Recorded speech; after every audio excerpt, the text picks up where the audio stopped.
Bismillahirrahmanirrahim. Assalamualaikum warahmatullahi wabarakatuh. Selamat pagi anak-anakku semuanya. Apa kabarnya pada pagi hari ini di tengah pandemi COVID-19? Mudah-mudahan kalian semua selalu diberi kesehatan, keberkahan, dan keselamatan dari Allah Subhanahu wa Ta'ala. Sebelum saya lanjutkan untuk pembahasan materi biologi pada pagi hari ini, lebih dahulu akan saya perkenalkan, meskipun kalian sudah 2 tahun di sini, namun dengan saya tatap muka belum pernah, karena saya mengajar kelas 12. Tapi bagi anak-anak tidak asing lagi mungkin dengan saya. Namun demikian, tidak ada jeleknya kalau saya akan memperkenalkan diri dulu. Nama saya Sudarsono, pengampu mapel biologi kelas 12.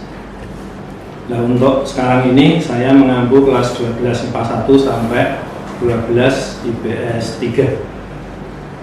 Sehingga nanti untuk kelas 12 IPA 1 sampai 12 IPS 3 nanti untuk pembelajaran, kalau misalnya pandemi ini sudah selesai, kita akan tatap muka di dalam ruang kelas, nanti biologi saya yang akan mengajar. Demikian sekedar perkenalan dari saya. Selanjutnya untuk materi kelas 12 itu untuk semester 1 saja dulu. Semester 2 nya nanti mudah-mudahan pandemi sudah akan berakhir. Kita nanti akan berbicara tentang pertumbuhan dan perkembangan tumbuhan, termasuk di dalamnya juga nanti pertumbuhan dan perkembangan hewan. Kemudian di bab 2 ada proses metabolisme makhluk hidup. Ini merupakan materi yang cukup rumit. Kemudian bab yang ketiga ada materi genetik yang mempelajari tentang sifat-sifat keturunan ya nanti ya. Kemudian ada bab yang keempat adalah tentang pembelahan sel yang meliputi pembelahan mitosis dan meiosis. Kemudian yang bab yang kelima ada hukum Mendel dan penyimpanannya. Baik, untuk menyingkat waktu, mari kita coba untuk masuk bab yang pertama tentang pertumbuhan dan perkembangan.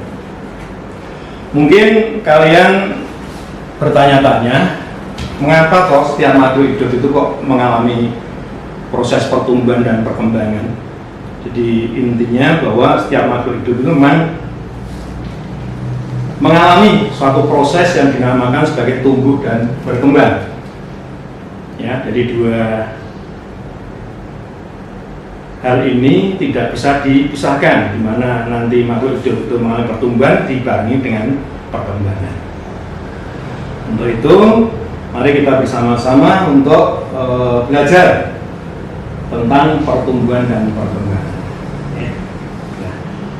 Mungkin kalau saya memberi satu gambaran, kalian dulu ketika masih kecil ya memiliki tinggi badan berapa? Mungkin bagi bayi yang normal memiliki tinggi badan 52 cm itu yang baru lahir ya, normalnya begitu. Tapi sekarang kalian mungkin punya tinggi badan 100, ada yang 165, ada yang 170, bahkan ada yang 175 dan sebagainya. Nah, itu merupakan satu gambaran bahwa makhluk hidup itu mengalami proses pertumbuhan. Dan ketika makhluk hidup sudah tumbuh, maka ya, dia tidak mungkin akan bisa kembali ke masa kecil dulu, artinya tidak bisa menyusut, gitu ya, nggak bisa menyusut. Sudah tumbuh menjadi 175 cm ya udah, sampai mati pun nanti memiliki ketinggian seperti itu, nggak dapat berbalik, irreversible.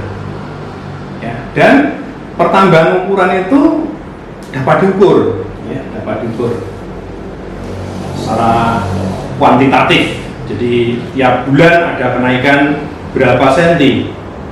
Tumbuhan pun juga demikian, dimulai dari perkecambahan, kemudian tumbuh menjadi individu baru, itu mengalami suatu penambahan ukuran atau volume. Ya. Sehingga pertumbuhan itu dapat diartikan sebagai proses pertambahan volume atau ukuran yang terjadi pada makhluk hidup yang bersifat irreversibel, serta dapat diukur secara kuantitatif. Itu merupakan pengertian dari pertumbuhan. Ya, jadi semangka misalnya tadinya kecil, ya, kita kan melihat semangka di pasar malah sudah besar segitu. Tapi ketika kita mengamati secara sama dari semangka itu sebelum menjadi besar, diawali dari bunga, munculnya bunga, kemudian menjadi semangka yang ukuran sangat kecil, kemudian setiap hari mengalami suatu pertumbuhan. Ini jadi merupakan proses pertambahan volume atau ukuran yang bersifat irreversibel dan dapat diukur secara kuantitatif. Sedangkan untuk perkembangannya, gambaran dari perkembangan itu, ya kalau makhluk hidup itu sudah mengalami suatu kedewasaan, ya, mengalami kedewasaan. Maka di sini perkembangan itu merupakan proses yang berjalan sejajar dengan pertumbuhan. Jadi di mana ada makhluk hidup itu tumbuh, maka akan dibarengi dengan berkembang. Itu pasti.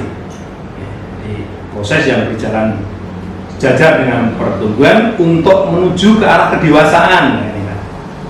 Menuju ke arah kedewasaan. Nah, kedewasaannya makhluk hidup itu biasanya ditandai dengan apa? Ya, ditandai dengan sudah mulai berfungsinya organ-organ genital, sudah mulai berfungsinya organ-organ kelamin, itu ya, organ-organ perkembangbiakan. Demikian juga untuk tumbuhan itu dikatakan sudah dewasa ya kalau dia itu sudah mampu untuk menghasilkan bunga, yang nanti bunga itu akan berkembang menjadi buah, itu kan. Nah, oleh karenanya nanti pada proses perkembangan itu ada perbedaan dengan pertumbuhan. Kalau di proses pertumbuhan tadi dapat diukur, namun kalau perkembangan tidak dapat diukur. Di pertumbuhan tadi bersifat irreversibel, tidak dapat berbalik. Artinya kalau sudah besar ya tidak mungkin nanti kembali ke kecil. Tapi perkembangan tidak seperti itu. Kalau perkembangan itu nanti bisa berbalik, artinya bersifat reversibel. Ya, satu gambaran bahwasanya makhluk hidup itu kalau berkembang itu memiliki sifat yang reversibel, itu ya. Itu misalnya kalau tumbuhan ataupun manusia pun sama sebenarnya. Jadi dalam proses perkembangan itu nanti ada masanya. Ini misalnya pada tumbuhan itu kalau kita mulai menanam biji ya, hingga sampai umur 3-4 tahun barangkali itu nanti sudah mulai berbunga. Ya, dengan catatan faktor yang mempengaruhi terhadap proses pertumbuhan dan perkembangan itu tercukupi. Hingga sampai umur 5 tahun itu tumbuhan itu akan menghasilkan bunga. Ya, tapi semakin bertambah umurnya, nanti lama-kelamaan tumbuhan itu juga nanti akan berkurang produksi dari bunganya itu tadi, sehingga lama-kelamaan tumbuhan tersebut tidak menghasilkan bunga. Berarti ini kan dapat berbalik loh. Dari tumbuhan masih kecil tidak menghasilkan bunga, tumbuhan yang sudah mengalami perkembangan, artinya sudah dewasa, itu berarti mengalami pendewasaan, itu berarti nanti menghasilkan bunga. Kemudian kalau sudah tua, tumbuhan itu tidak menghasilkan bunga lagi.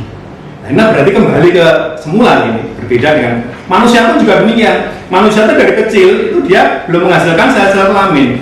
Kemudian pada memasuki usia akil balik, dia menghasilkan sel kelamin dan itu bisa berfungsi. Tapi nanti suatu saat, ya, pada orang yang sudah mengalami menopause, pada seorang wanita itu dia kembali tidak menghasilkan sel telur lagi, gitu loh. Ini kan berarti bisa berbalik kembali ya, dari tidak, dari iya kemudian menjadi tidak kembali, tidak menghasilkan dan tidak menghasilkan.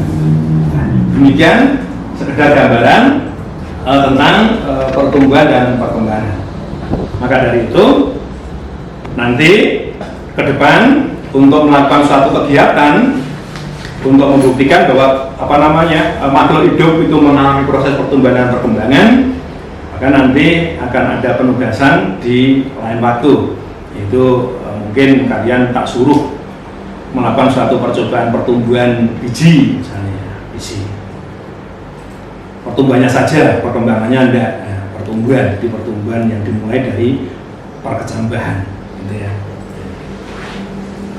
Nah, ini, jadi pertumbuhan dan perkembangan pada tumbuhan itu nanti dimulai dari adanya perkecambahan terlebih dahulu, ya. Biji berkecambah, gitu ya. Kemudian setelah berkecambah tumbuh menjadi tanaman baru, itu yang namakan pertumbuhan. Nah, tentu saja dalam proses pertumbuhan dan perkembangan pada tumbuhan maupun pada hewan nanti tidak lepas dari adanya faktor yang mempengaruhinya.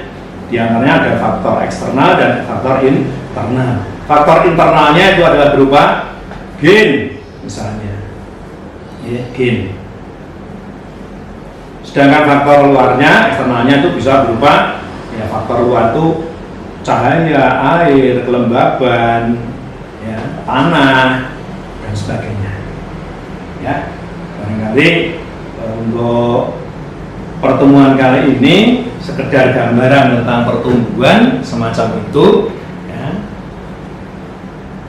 Sehingga nanti kalau di pertumbuhan, nah ini sedikit saya tambahkan, pertumbuhan, kalau di proses pertumbuhan sudah mulai tumbuh, maka nanti, ya, dia akan mengalami dua proses pertumbuhannya, yaitu pertumbuhan sekunder dan pertumbuhan primer. Nah, ini yang mestinya terbalik ini, primernya dulu baru sekunder, tapi tidak apa-apa.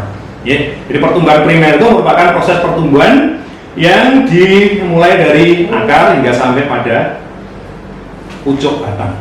Sedangkan pertumbuhan sekunder itu pertumbuhan mengarah terjadi penambahan dinding.